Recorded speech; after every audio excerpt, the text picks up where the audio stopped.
If you think that the MMA's reputation of being a very violent sport makes it all about buff dudes and aggressive men, think again. Women fighters have equally dominated inside the octagon and can definitely pack a punch. From Holly Holm's head kick from hell on Ronda Rousey to Jessica Andrade thunderously slamming Thug Rose right on her head, the women's division has given numerous highlight reels to savor for a lifetime. And we at SportsKeeda MMA are thrilled to present 5 of the most savage fighters that make fighting look damn beautiful. Number 5. Zhang Weili.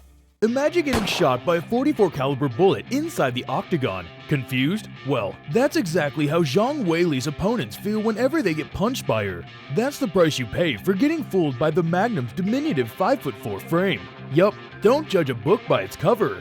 Zhang Weili took the UFC by storm as the second female UFC fighter from China to break into the top of the strawweight ranks. Weili was a natural martial artist ever since she trained under a local Shaolin Kung Fu master at only 6 years old. Since entering UFC, she's gone on to win the strawweight championship, the first ever from China to do so, amassing an insane 20-1 record.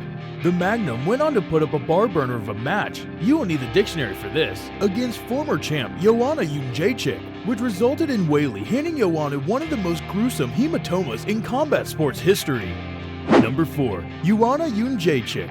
Jędrzejczyk? No, we pronounced it wrong. Or did we? Nah, we aren't the only ones having problems here. Before the likes of Weili, Andrade, and even Thug Rose, the OG of the strawweight division was Joanna champion.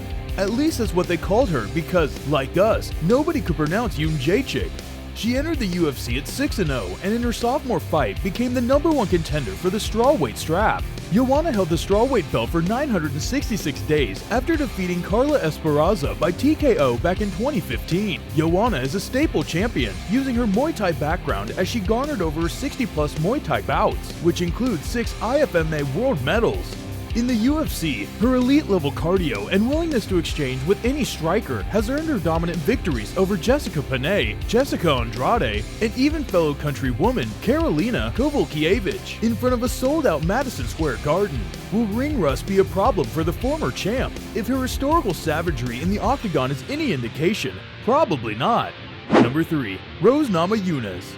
Now, who doesn't love a good underdog story? Even more so if it involves a woman punching against all odds, quite literally. A thug in the octagon and one of the most unlikely champions in UFC history, Rose Namajunas is consistently the fighter we root for when her back is against the wall. So don't be surprised if you heard us scream, "You go girl," during her bouts. She's not a dominant champion, not like her teammate Kamaru Usman. But what Rose Namajunas has demonstrated time and time again is how to use resilience, toughness, and a litany of striking acumen to win championships. Under the tutelage of Trevor Whitman, Namajunas wrestled the strawweight belt from heavy favorites on 2 occasions. At UFC 217, the plus 350 underdog Namajunas stunned the sold-out MSG by disposing of the undefeated strawweight queen, Joanna Jędrzejczyk, in the first round by TKO and solidifying her champ status in the rematch a year later. Number 2. Amanda Nunes. A lioness is the primary hunter in a pride of lions, often capturing her prey with ruthless efficiency. That's exactly what Amanda Nunes is in the octagon. But this wasn't always the case. Nunes began her UFC career 8-3, hot off stints in Strikeforce and Invicta. Soon after, she suffered a TKO loss to Kat Zingano. That would be her last loss for over 7 years. The fact she is still the longest reigning champion in UFC history at 3,195 days is no small feat. Unfortunately, that came to an end at the hands of Juliana Peña. Now the 21-5 Nunes, still a champion, yet in a desolate division where competition is becoming thinner, might think about a rematch with Peña after they finish filming the next season of The Ultimate Fighter. Number 1. Valentina Shevchenko. She may be the most lethal woman in all of combat sports right now, period. From the age of 5, Valentina Shevchenko began her path to MMA greatness by starting with Taekwondo, then transitioning to Muay Thai, where at the age of 12, she allegedly knocked out a 22-year-old opponent, thus earning her the Bullet nickname from her trainer. Despite the 2 losses to Amanda Nunes early on, Shevchenko has defeated every other opponent inside the octagon, including wins over bantamweight champ Juliana Peña and former champ Jessica Andrade, and quite possibly one of the scariest head kick knockouts in UFC history against Jessica Ai.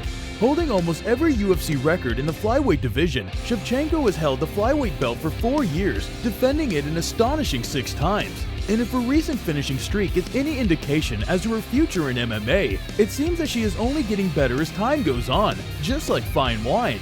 The 22-3 Shevchenko is set to face Taila Santos at UFC 275, hoping to add to her already Hall of Fame-worthy legacy.